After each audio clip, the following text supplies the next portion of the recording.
Hello and welcome to Get the Table, another wrestling roundtable discussion podcast with myself, Adam Wilbourn, and the Dadley Boyz of WhatCulture, Michael Hamflett and Michael Sidgwick, here to discuss another burning wrestling issue. But before we get into it, if you're a fan of this sort of thing, make sure you subscribe to WhatCulture Wrestling on either iTunes, Spotify, wherever you get your podcasts from, for daily wrestling podcasts where we review Raw, SmackDown. We will soon review the Wednesday night war between NXT and AEW. We also review pay-per-views. We have interviews, more roundtable discussions like this one, and a roundup of the week, complete with a bloody good quiz, of course, on WrestleCulture. But gents, we are gathered here today to discuss the future of NXT. Or to put it another way, what's next for next? You stupid bastard. Of course, NXT launches on TV next week. What should we expect? Hopefully, in the short term at least, a 2-hour version of a very polished and economical 1-hour show. NXT television's been probably the best it's been in a couple of years over the last few months, despite the dipping quality of the takeovers. Mm-hmm. And I sense early days what they're going to try and do is not alienate that loyal fan base. They've got to grow it. They've got to get it from whatever it does on the network, which they're cagey about revealing, despite those Wrestling Observer viewer top 10 things. Get it an audience that USA are going to be happy with, get it an audience that are going to come back and want to tell their friends. So there's going to have to be probably a couple of stars initially bleeding over from the main roster, but nothing too obnoxious, nothing too bullish. You know, ultimately they'll want to establish the top guys from these takeovers, these events that people do tweet and talk about and share, and get them on like a weekly platform and have them established. Your Matt Riddles and Johnny Garganos and Adam Coles and all those names, people that people are very familiar with, just ever so slightly elevated in order to help a lot of NXT newbies. A dash of the main roster stars rather than a full sort of ECW relaunch where they were just like, here's Big Show and Bobby Lashley and all that sort of thing. Exactly that and exactly not that. Yeah. Before we get into some of the stars that they should bring over, there's been a bit of a misconception about where it's going to be taking place. A lot of people are saying, well, it's straight into arenas. That's not the case. No, I think there's been, and I'm firmly guilty of this, as soon as the news was announced, just years and years and years and years and years of precedent, of interference, of Vince going to Vince, has kind of like blinded a lot of people to what is ultimately turned out to be the reality. Again, just the mere mention, the notion of this being on television ultimately just compelled people to believe, oh, Vince is going to ruin it, because he's done that with, as you said, ECW and countless other things. But they've just extended their relationship with Full Sail, which by all accounts means a great deal to WWE across the production side of everything, not least of which the idea of that beautiful venue, that loyal venue and its loyal fan base does really at its best create that intimate sort of subculture atmosphere. So that's going to get maintained, where a lot of people thought, well, they're going to need to make it look big time in opposition to AEW. And I'm looking also at that first card, and I know they have to load it up, but it looks absolutely loaded. But more to the point, it's very much an NXT card. Very much an NXT card, which I think will be deviated from slightly when they go head-to-head with AEW, possibly with Kevin Owens. That we'll touch on. But overall, I'm tentatively positive about this development, which I wasn't a month or so back when it was first announced. Now, we say weekly TV. They have been producing weekly TV the entire time that they've been going, but it's slightly different. They film a big batch in one go and then obviously just release it weekly. How will a regular filmed once a week weekly TV product change what they output? I mean, it's tempting because it's now closer than it's ever been to a WWE main roster product to say maybe it's going to be marked by confusion and chaos, just like Raw and SmackDown have been in this definitive year of 2019. But I think true to NXT style, which they've been kind of doing since, I would say, 2016-17 onwards, when you haven't seen like a little cult phenomenon like a Blue Pants arrive out of nowhere. In true NXT style, I'm starting to think that they're going to play it safe. They're going to continue with the long-term booking practices. They're going to push the people in accordance with what that loyal cult fan base wants to see pushed. I think we're going to see a more vital NXT that you've got way less of an excuse to just kind of skip, which I've been very guilty of doing in the past. Yeah, I think so as well. I think with the small number of people who do regularly watch it on the network and sometimes even avoid, the spoilers that come out after the tapings, it always seems to be very well received. Is it just a case of, yes, WWE trusting in that product, trusting in the fact that there's very little complaints, it's maybe aside from, sometimes they sort of spin their wheels, but that's kind of a given when you're building to takeovers that are 3 months apart. Is it a case of slightly adapting that because they're going to be more regular, and also just trusting in the fact that putting it on this network will showcase it to a larger audience who hopefully, if they watch the likes of Raw and SmackDown, will give it a chance. And because it's arguably a more consistent product than either of those, it should just naturally pick up viewership. Trust and consistency are the key words here, because it's that's kept NXT so on track for all these years. It's, as we've talked about before, it is a takeover that grabs the wider audience compared to the TV show, but there's always trust from those regulars that the storylines are going to be adhered to and the characters are going to be loyally looked after by Triple H and whoever's down there looking after the storylines and the general writing. It's very simplistic, it's very economical, but that's no bad thing in comparison to the bloat that you sometimes feel on Raw and SmackDown. I dare say that'll slip a little bit when it moves to USA Network. I think there's probably got to be a bit of compromise because there's going to be more sudden changes that they maybe wouldn't expect when they've got a 4-week taping cycle with which to deal with things. We've seen before how NXT has dealt with injuries. They're able to write around that quite cleverly. If you think about when Aleister Black got attacked last year and they literally brought the entire NXT roster into that storyline. That was, very unique and something that NXT they could benefit from being taped. However, I think Steve Austin was one of the biggest proponents of live television over taped because he felt as a performer, he was just better. He was better under the live cameras, under the live lights. The pressure benefited him because they are performers. They're built to perform in front of a live crowd, and a camera being live and a broadcast being live replicates that feeling. And I would imagine that some of those more sterile NXT TV shows, you'll have a lot less of that than you would have previously from the likes of the wrestlers that just are well established and just prefer the buzz of being out there live and the buzz of being able to think, well, whatever I do here is going to be what my name's attached to. It's not going to be what I do here and then what if they pick a different camera angle or what if they drop this from the taping cycle.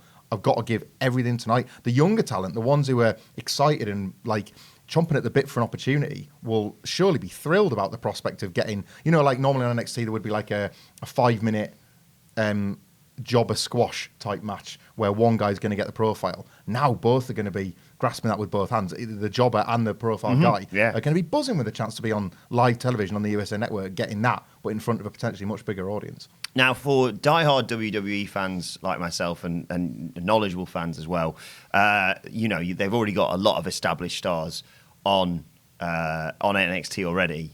Matt Riddle, the Undisputed Era, Velveteen Dream, Ciampa, Gargano, the list goes on and on and on. What stars do they need to add to that roster to perhaps convince casuals to give it a chance and hopefully be hooked by what they see? I mean, Kevin Owens has sent that tweet out teasing NXT in order to make people forget how atrocious his SmackDown firing was. Those two things are separate from one another. So I don't think it's just as easy as having him be on NXT and everybody forget the current state of his position on Raw. It will be that easy. I think they'll be swept up in that initial shock and euphoria of the jump, if indeed it does happen. I hope so, but the wider point from that for me is I don't think it's just as easy as taking a guy from the main roster and dropping him on that show, especially once people are used to NXT being the regular weekly show. I think they still have to be fairly well protected or in a reasonable spot on WWE television. If you look at someone like Sami Zayn and Shinsuke Nakamura, we could both say that they're doing okay, but not as well as they could do. They're not reaching necessarily their full potential, despite their act being entertaining. I think that's the sweet spot. I think you take characters like that, where they could be doing more on the main roster, and you drop them in. It's not characters that are being buried every week, not characters that are laughing stocks and jokes. And if you put them on NXT, they're bringing across some pedigree from the main roster. Sami Zayn was just the guy that just got beaten up by The Undertaker, so he's suddenly a big deal on NXT, and to the NXT loyalists, he's a part of that DNA. Is the danger, yes, that rather than picking the wrestlers that fans like us would like to see, your Kevin Owens, your Sami Zayn, your Shinsuke Nakamura's, that, they just go, sod it, put Dolph Ziggler down there because we've kind of done everything we can with him on the main roster? I would hope not. I really would hope not. Personally, is it almost going to be a case of a reverse of what we've seen before with the main roster cherry-picking NXT talent, and this time it might well be someone like Triple H cherry-picking main roster talent to utilise down there? I don't know the permutations. I would love nothing more. If I could see anything in wrestling, peek behind any window, I would love to see an interaction about this sort of thing between Triple H and Vince McMahon. I really would love to see it, to see how tense the atmosphere would be, how many eye rolls, how many like sort of tuts you would hear under Triple H's breath in particular. But I think it's kind of, I've got a weird, for me, optimistic feeling that it all might sort of work out, because the guys that Triple H you could definitely want to see promote on this NXT show are precisely the performers that Vince McMahon has got. They're not going to be competing for the same talent or like having tense negotiations of, well, I want him, or no, I need such and such here. Triple H is probably going to think, I could do loads with Asuka's return. Loads, not least of which the Shayna Baszler dream match. Yeah. And it's not as if Vince is going to go, well, I've got a 6-month plan here. And every step of the way, Asuka's crucial to Smack. Just not going to happen. No. And you know what I'm getting at here? So I'd love to see Asuka go there, because NXT has proven that they can do more action-heavy segments way better than SmackDown or Raw, which relies on the verbal stuff. I'm thinking of Io Shirai's like incredible heel turn, that incredible moment where Ricochet vaulted from canvas to ramp to confront Velveteen Dream. It's a brand that I don't think is electric, but it's very good at little subtle details of recognizing, look, we've got a performer that doesn't necessarily excel on the microphone. How else can we put them over? And I think Kairi Sane, that is absolutely awful. If a WWE match graphic, I can do it too. Kairi Sane and Asuka really should be reheated. I quite like the idea of a trading floor that you've pictured there between Triple H and Vince McMahon, where Triple H is building up guys in a performance centre with massive biceps, just a wrong foot Vince sliding 8x10 across the table. He's thought about why he wants Asuka, and he says, well, I need somebody else. I got you this guy. Just like huge muscle deal like that. I think that something else I was thinking of just before as well, the element of surprise in a guy like a Rusev. I think Asuka is the one because of that Baszler Dream match that you would, more than anyone else in the main roster, because of how she's floundered. But someone like Rusev, when guys are disappearing off television, and we talked about this as well, we talked about cycling guys off the main roster for a while. That's the perfect re-entry into WWE television, because NXT is part of that now. So if you disappear off and you guarantee the right reaction as well. A huge pop, a comeback pop, a surprise pop. NXT fans are theoretically the ones most excited to be seeing the guy that they've really missed off television. Anytime that, like Finn Balor currently is off television, another one, anytime that a guy disappears, NXT could be the perfect place to bring them back, rather than just dropping them back into what can sometimes be, I don't know, a bit of a sad state of affairs on Raw or SmackDown. Yeah, is this... I don't want to talk too much about AEW. I do want to get your thoughts about how they, sort of counter-program against them in a second. But is this sort of a blessing in disguise in the fact that I don't think, or certainly don't anticipate, that they were planning on taking NXT as a live weekly TV show anytime soon. But having their hand forced like this is a real blessing, like you say, with people who they don't really have anything for on the main roster, who... can just and people who, like you say, maybe eyeing the exit door, which won't be happening because no one's getting released from their contracts.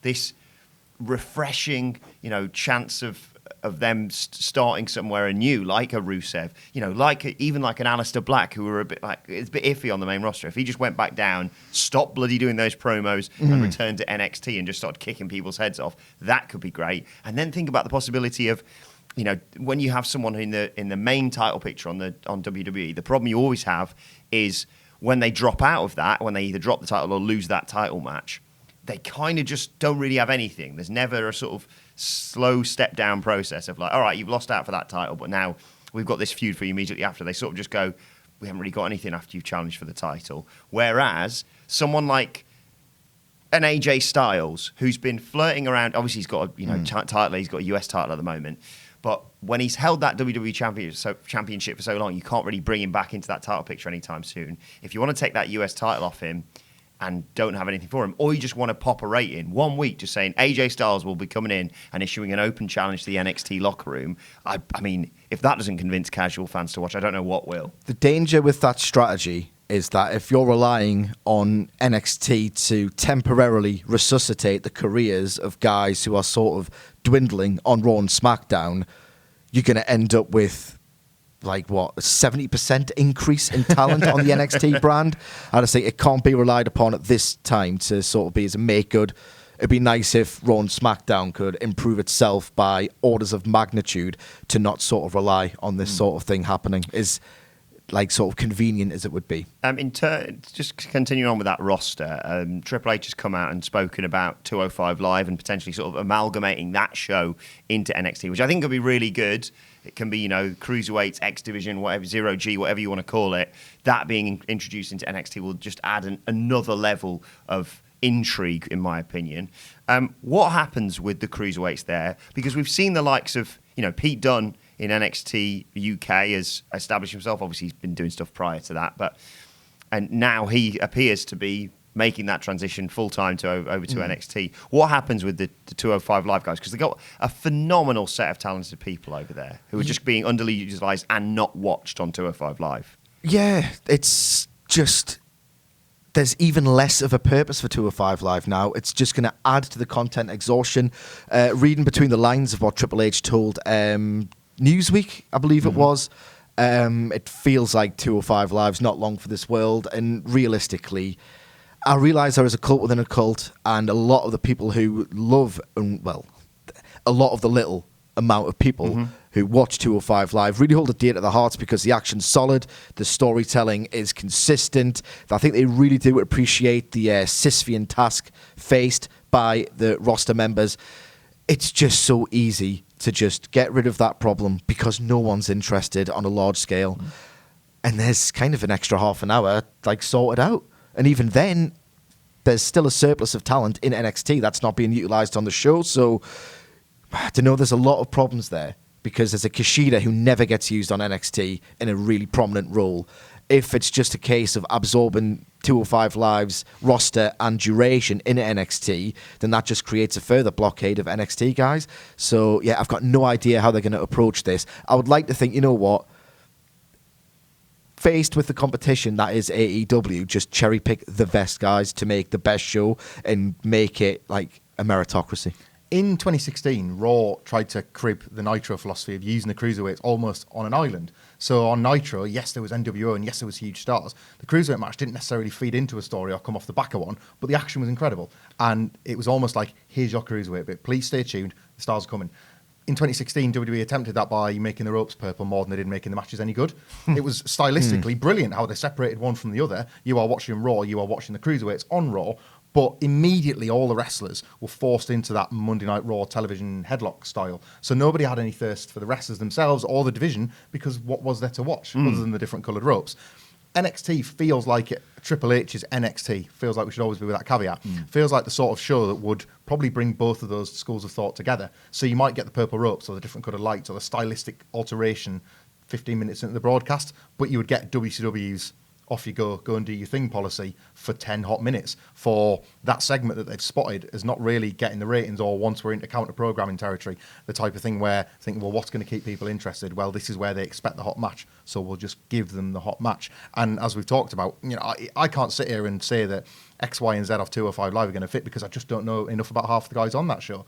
But again, the live setting, the fresh opportunity, I would say a minimum of 5 wrestlers off that current 205 Live roster would take advantage of that spotlight, would take advantage of that opportunity and become bigger stars for it. We've already seen Drew Gulak just be phenomenal whenever he fought Riddle. I think he's going to excel if he's given the opportunity. It's kind of a one at a time policy on 205 Live because it was Buddy Murphy before that and Neville the prior year, and there's been examples, but it's always one at a time, isn't it? This is probably where you can take the best 5 or 6 and use a particular spot every week on NXT where you're just informed this is the Cruiserweight banger. And I think people are still loyal to that on a 2-hour wrestling show, the guarantee of that. And it's got to be a banger. We've got a Cruiserweight classic quality stuff, New Japan Juniors talking stuff. It's got to be that level to compete with the likes of the guys on the AEW's flippier end of the roster. Even something as simple as removing the toxic main roster over gimmicked Lucha House Party and just reinventing them as just a more serious tag team.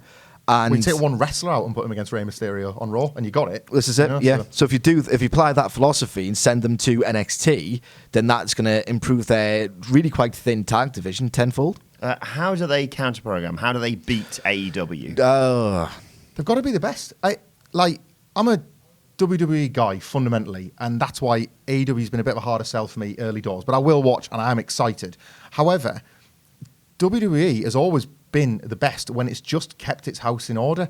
in 1996, WCW is a more captivating show because there's a lot of desperation, like emanating out of Monday Night Raw. You think of fake Razor and Diesel, and you think of Ted Turner's Wrestling War Room and all these failed attempts to prod back. Meanwhile, Shawn Michaels is having brilliant matches night after night. Stone Cold Steve Austin is emerging from out of nowhere. The bits that they're just concentrating on themselves are the best bits. And I would like to see NXT have a bit of confidence in itself. I wouldn't, but carry on. I don't want it to be like stabbing and firing shots and all the rest of it. I'd like to see the things that I've loved about this product for a lot of years just be elevated and be given a platform, and hopefully enjoy the competition, enjoy winning, enjoy, if say NXT uses WWE's muscle to get an early ratings lead, enjoy keeping that, enjoy clinging on to that. Let AEW be the ones to try and lob bombs, and if that strategy works, great for them. And then you do have a war. All right, Triple H. Well, no, look, Jesus Christ. you know, like, you're going to, like, I'm going to get sugar thrown at me just like NXT is going to get bombs thrown at it. But AEW are going to do this. On evidence, AEW are going to do this. So I would rather see NXT take the high road. Rise above hate. When nothing in WWE does. I would like to see NXT just be the best version of itself. I would like to see NXT be the best version of itself, because the best version of itself has like manifested this year with touring bastard Adam Cole. That was absolutely fantastic. The training montages they did ahead of their first two takeovers. Really, NXT, if it wants to be the alternative that Triple H is claiming it is, don't watch AEW. NXT is the alternative. It's been like this for 5 years. It badly needs to differentiate itself with a fundamental format change. You see, even like they elevate the usual WWE format very well. I'm thinking particularly of the time where Velveteen Dream came out to interrupt an in-ring indisputed promo.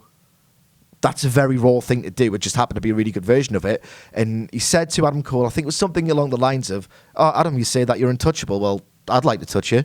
Like a really great line in character, really audacious, but ultimately it was a Raw segment just done better on NXT. And if you're going to get, 3 hours of Raw, 2 hours of NXT, 7 hours of WWE TV, over time, we've already seen it with AEW, like the blooms off the rose in terms of its novelty appeal. If you're seeing 7 hours of WWE television where it's all formatted in exactly the same way, one show might do it better than the other, 7 hours is really going to bleed into itself. And I think it's going to, like, the thing about wrestling now is that even really good wrestling doesn't cut it anymore. I've heard like that there's been a great match in Big Japan Pro Wrestling about 2 weeks ago between Daisuke Sakamoto and Michael Elgin. Right. Apparently he was doing raves, but it just was in the Twitter sphere conversation for like an hour, and I've already forgotten about it. So if you're NXT and you've got like this great in-ring product, but there's nothing like essential or vibrant or different about it, I truly think like that is just going to like just bleed into itself across those 7 hours. Whereas AEW's got the novelty factor. It's given its performers agency. We've already seen the promos cut this year in mainstream wrestling have completely dwarfed anything WWE's done all decade for me. The Moxley sit down, the various thing that Cody's done, Omega's riposte to Moxley on being in the Elite. Sean Spears has been doing great. Cooking a dog on pay-per-view. I'm talking about the promos. Don't be a snarky WWE mark that you are. Don't bleed it into the podcast, our secret feud that we have off screen. What I'm getting at, distilled, is that NXT, if it was so great, and I do really like it, I'm not that much of a dickhead wrestling fan, right? If it was so great, it wouldn't be getting beat by Table for Three once per month in the rankings. And I think a lot of that has to do with that like sort of staid format. I'll say this just on AEW because I think we do have to make it part of the conversation because this is why because we're going to do a podcast based around it. Well, yeah, this is why it's happening, isn't it? We're talking about NXT on Wednesdays because AEW has gone to Wednesdays, as you say. They've not made this choice. Just we were fancying doing this year, you know. So I think AEW is our relevant part of this. Everything Cedric said about this year's AEW offering is true. If they somehow reinvent the format of a 2-hour wrestling show, then of course you have to look at that. And if it works, should I point out, if it works, you have to then look and see, well, what are they doing and how can you try and take that or make it better? If AEW, in the same way that ECW presented a version of pro wrestling that could be taken and reshaped and refined into the Attitude Era, if they present a 2-hour television show that just completely throws out, and for what it's worth, I don't know what that format is. If they throw out the format of, you know, how WWE's done it for 20 years uninterrupted, and make it so much more captivating, then NXT will have to act. And it'll probably have to act before Raw or SmackDown because they'll just be losing viewers. It'll be too obvious that one way is working and the other way isn't. So I don't think that, and this is the other thing about it being NXT and Triple H's NXT, blah, blah, blah, blah. They're probably the most open to change. Vince McMahon is the heart of WWE's stubbornness. You know, he runs his company, and that I'm sure that bleeds through to Triple H and everybody else. But it strikes me that if it wasn't for Triple H, we wouldn't have had an investment in indie talent coming into the company, or Japanese talent coming into the company, or women's wrestling full stop. He has proven that he can play to Vince's stubbornness and get these ideas across. So if something AEW is working, he's just this awful smart man that he is, Triple H, will probably find it and try and figure out a way to steal it. But one thing I will say as a counter argument to that is, yes, I agree with every single point made, but he's never had a overwhelming desire to go, you know what, like, go out there and cut an unscripted promo and connect with the audience that way. It's always been very produced, and I think, especially if you look at the Johnny Gargano, Adam Cole series, you can see, like, you can almost see Triple H and Shawn Michaels producing those matches because there's, and this is an inarguable fact, I think Triple H is a little bit of an arrogant man. And he's going to impose what he thinks is great wrestling on his performers while at the same time getting himself over as an executive by cherry picking all this great things about wrestling that we like. I just think it would take a lot to get him to change and make NXT this more expressive, vibrant thing. Here's something we don't say very often on this podcast. Enough of the positivity. Will Vince McMahon ruin NXT? It has to be asked. Because, you know, as much as we're saying it will still be Triple H's NXT, and they've insisted that he will not have any not have as much involvement, it's a WWE TV show on the USA Network, and we have a track record here. I'm not going back. When this news was first announced, can you remember our podcast?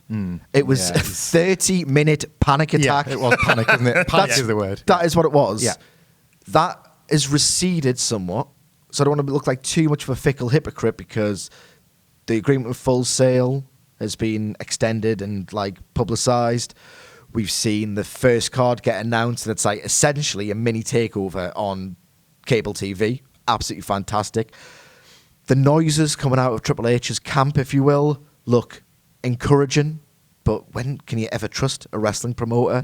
And the second that you just trust a wrestling promoter in defiance of, like, 1984 subtracted from 2019. How many years has it been?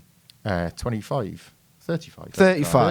35 years of precedent cannot be simply ignored because a lying wrestling promoter tells you as such. You've got to keep this in your back pocket. If nothing else is kind of like a thing to talk yourself down, he might do something if the ratings start to look a little bit disastrous. That's my worry. It's always the image of Paul Heyman with his hands over his face at the Extreme Elimination Chamber. That's going to be Triple H at War Games 2021 when Vince has made it 4 rings and the whole thing's won by Roman Reigns. Like it's exactly that. It's a ratings thing. It's anything that creates, like the panic that we would have about this show merely existing under Vince McMahon's watch is the panic that he will have if the numbers are no good and he thinks it needs to exist under my watch. I'm going to turn this ship around. We need some authority figures here. Yeah, like anything. And what's going to happen is, and this is the worst part of it, I suppose, because we've seen it on Raw and SmackDown before, that 1 week where you can tell, where you can see it happening, and then the next day, Vince McMahon was backstage at television last night. Oh, I knew he was. And the dread sets in, and then that's a perception. It's really hard then, isn't it, to switch the perception off the thing you like isn't being ruined or the thing you like isn't being tampered with somewhat. And again, AEW will play a part in that because if they're dominant, he's going to panic and he's going to try and do something different. If they don't do as well as expected, or in a year's time the numbers have leveled off and there's not much of a difference between the two, but there's not really a narrative of a war anymore, then maybe he'll just leave NXT to it, and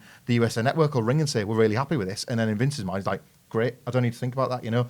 I'd like to think we can XFL's looming as well. He's got 2 years of that. But the thing is, on the subject of USA Network, Raw is like the king of that network, and they're still not happy with the ratings. NXT, looking at the current like exposure, not the talent at all, but if you look at the exposure and the profile of that talent, and it's a star-driven industry, that's probably going to pull a lower rating than Raw. And if that continues, especially with the competition, yeah, there's a good chance that this NXT thing gets, $1 million for 2 hours of prime time. Which they're being paid for. There are rights fees here. Yeah. absolutely.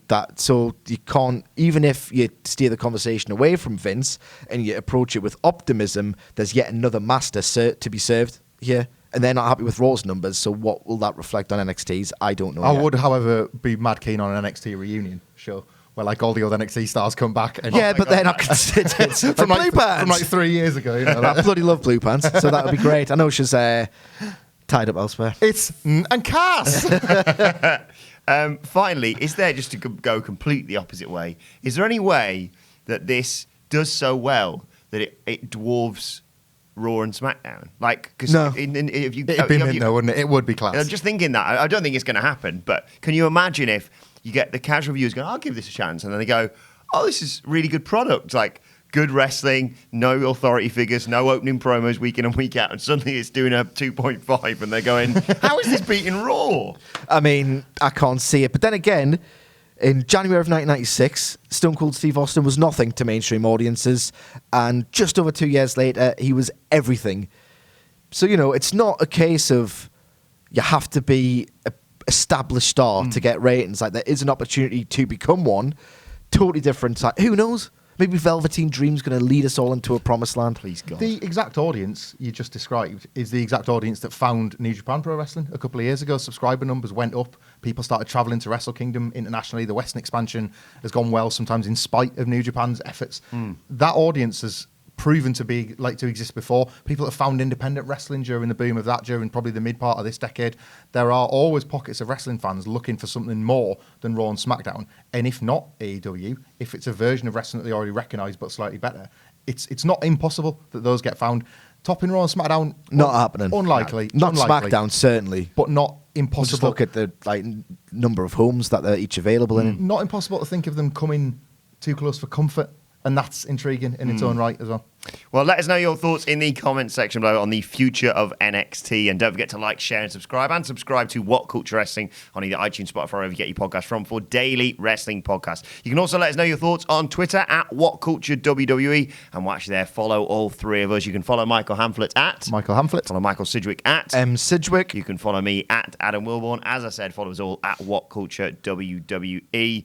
And make sure you join us for the first episode of the Wednesday Night War next week. Next week? It's very sudden. Next week? Next week. Right, this has been Get the Table. My thanks to the Dadley Boyz. Thank you for watching, and we will see you soon.